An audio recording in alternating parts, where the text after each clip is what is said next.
Hello everyone, welcome to Marlin Chess Kids.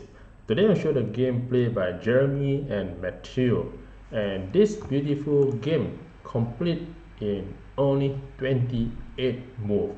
And let's see how's the game play. The game starts with the pawn to e4, knight c6, knight f3, d6, and here you have the Pirc defense, the Pirc defense with the classical system. And after this, d4, then knight f6 and knight fc3, then g6, and now h3, and after this, bishop to g7, and preparing to go for a short castling from the black. And here is the first 5 move, and you can see that the white is slightly better in this position because you have the double pawn in the center of the square and control much of the square, and this 2 knight is highly active in the 16th square. And then the white continue to develop with the bishop to e3, and the black go for castling, then queen to d2, and this we also prepare to go for a long castling, and a6 was played, then bishop to h6, preparing to trade off the Francesco bishop, and after this e5 was played, then the white just capture the bishop and the king capture, and now the white go for a long castling and the e6 d4. So here is the first 10 move, and you can see that the white is still slightly better in this position. And the game continue with the knight takes d4, then the bishop develop to d7, and now at this position the white play a beautiful move with the g4 and trying to storm with the g file, or you can continue with the h file to attack the pawn, or even you can check the king. So here the white trying to play a g or the h file to attack and storm at the king side. So g4 was played, and now the white is slightly better, and here then the rook to e8, and the white continue with the bishop to g2, trying to make use of the pieces to be in the active square. Now rook to b8, and the white continue to play f4. Now at this stage you can see that the white has very beautiful pawn and is been controlling all the rank 5, and the game continue with the king to g8, and now the start of the pawn attack with first g5 attacking the knight. And if you see that this knight, you have a very limited place to move, and the only place is to put the knight at the edge of the board, which is a knight h5. And after this position you can see that the white is clearly better with the 1.7 plus, and it will be clearly winning for the white. And after this the bishop to f3 continue to attack the knight, and now the knight just take the center knight, knight takes d4 and go for the exchange. Then the bishop just capture the side knight, bishop take h5, and after capture the queen also can capture back the knight and controlling the diagonal. Then c5 was played to protect the knight and maintain the knight in the center of the square, and after this the bishop goes to g4, and this will allow the pawn to be attacked from the f file, and also you can block the king and attack the pawn to f6. Another suggestion at this move will be a knight to d5. So this you can push the pawn forward and attack the knight. And for example, if you capture the bishop, then the knight can goes to f6 and check the king. And after king move to h8, then you put to c3. And now if the knight back to c6, and here the queen can goes to take the pawn at d6. And in this action, even though it's losing a piece, for example, now the white will be able to capture back the bishop with 2 pieces attack. And if you use the rook to defense, then the queen, the knight can just capture the bishop. And after the rook capture, then the queen will just continue to capture after queen capture, and then the rook capture, and will be winning in the action.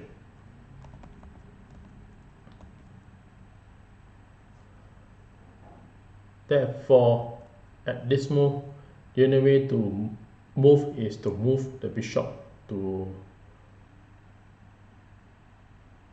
e6, and now the knight will just capture back the knight.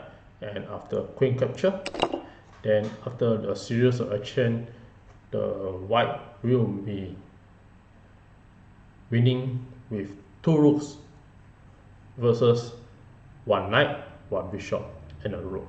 So at this point, the white will be a better position. So back to this position, bishop g4 was played, and here the white can prepare to push the pawn forward. Then bishop do not want to go for action and go to bishop to c6 and continue to attack the pawn at e4.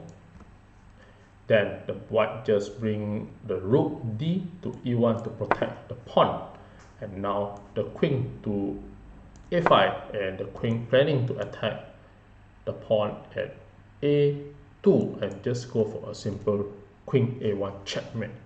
And with idea to attack the knight, you can play a pawn to b5 and to b4 and attack the knight. And once the knight is moved away to guard the pawn at a2, then it will be a simple checkmate with the black.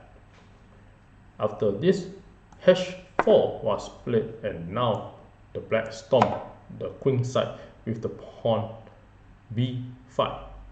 And this is the first 20 move, and you can see that both sides have equal in the attack. Therefore, the position is both equal. And now the white keeps storm with the pawn h5. Then the black also storm with the pawn b4, attacking the knight. So at this critical stage, you can have is to attack with the pawn. And if you play the pawn takes g6, and if the black capture the knight, then the idea is to play a queen to h2 and attack the pawn and going for a checkmate. And if you move away the queen, such as queen to h2, and now if you just capture the king and check, the king just go inside to the b1 and hide from any check, and nothing much the black can do in this situation. So if you use the pawn to capture, such as a h pawn capture, then the white will going to win with a simple queen to h8 checkmate. And if you use the pawn to capture, and now the queen will just capture the pawn and check. And now if the king move to f8, then the queen will continue to check, and the king only have 2 places to move. Any place of this will just lead to checkmate, because if you move the king to e7, then you have a queen to f6 checkmate. As the queen is control the diagonal, the bishop is control on the diagonal, and the queen also control the straight line. And if you move the king to f7, then you have the rook into the action with the rook h7 checkmate. And you can see from this flow, you have the rook checkmate. So back to this position, if you capture with the pawn first, then the white will just continue to attack to h2, and the same idea will be happen. And after this, the white will just continue to aim the pawn at h7 and will be winning.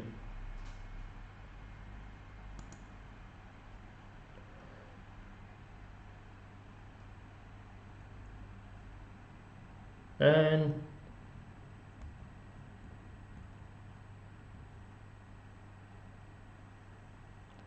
so at this one, after queen to h2, and if you capture the knight, then you can just use the pawn to capture and allow the queen to attack. And if you use the pawn to capture, then the king just go inside the hide. And if you use the queen back to c7 to protect the pawn, then the queen will just capture the pawn and check the king, and the king goes to f8. The queen can just goes to h8 and check the king. And now if the king goes to e7, then the queen will go to f6 and check again. And if the king back to f8, then you have a rook to h8, and this will be a back rank checkmate. So with this beautiful sacrifice, the white will have many activity to play in the game. Therefore, in the actual game, the white just moved a knight to b1, and this is a tactical blunder that will cause the black is winning the game. And after this move, the queen just capture the pawn and will be winning. After this, the pawn just capture g6. Now the pawn capture it back. Then the rook takes the pawn at h7, and this is a one tactical mistake or tactical sacrifice that it doesn't sound as, because the king can just capture back the rook, and now the queen comes to h2 and check. And here you have a very critical decision to make for the king. The correct move will make the king survive, and the wrong move, the king will lose the game. And the correct move to play and to avoid the disaster is to make a king to g7. And at here, nothing much the white can do, because after queen to h6 and check the king can just safely run away to f7. And now if the queen comes to h7 check, then the king can goes to f8. And if you just capture the pawn at g6, then now you have a very beautiful sacrifice with the rook e6, and the rook will trying to attack the queen from being checkmate the black. So after this, the bishop capture, then you bring back the queen into the board and to exchange the white. And now if the queen just go to h6 and check, then you just exchange off everything, and nothing much the white can do. And with this, the black is winning a bishop ahead and will be completely winning the game. So after this, king e to 7, and nothing much the black can do. So in the actual game, after the queen goes to h2 and check, the black play king to g8, and this caused the white winning the game. This is because the black do not have any connected pawn. You can see if the king goes to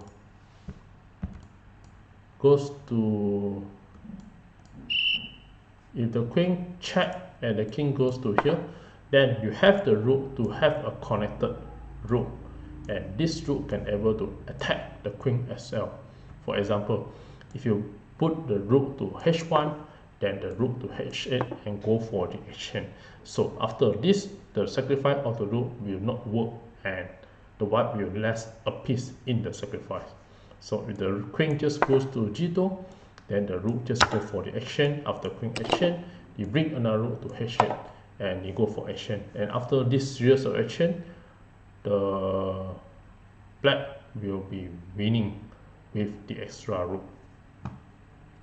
So in the actual game, the black just moved king to g8, and this is a mistake. And after this, the continuation with double up the rook to h1 and preparing to go for a checkmate, or you can also go to h8. So after this, rook to h1 was played, and now the king just any move that the king play and it will be completely lost for the black. So in the actual game, king f8 was played, and now you have a mate in 3. I give a couple of seconds to figure out how the continuation of the white to play and win the game. Well, congratulations for those who found the answer, and for those who like to enjoy the show, here are the beautiful moves that the white play and win the game. And after this move, at move 27, the queen just goes to h8 and check the king. And if any move the king play, then the queen will just continue to check again, as the diagonal of the bishop will control all the square. So the queen just go to h8 and check the king, and now king move to e7 and try to think that the black king can escape. Instead, the queen goes to f6 and you have the diagonal check. And now again, the king has no place to move and it be a checkmate. And this is a very beautiful checkmate. And back to this position, if the king move to f7, you have a rook to h7 checkmate. And if you block with the queen, then you can just play queen to f6 check. And now again, the king cannot move to any place, you only can block with the queen. And if you use the queen to block, then you have a rook to h8 and it will be a back rank checkmate. And with this, thank you.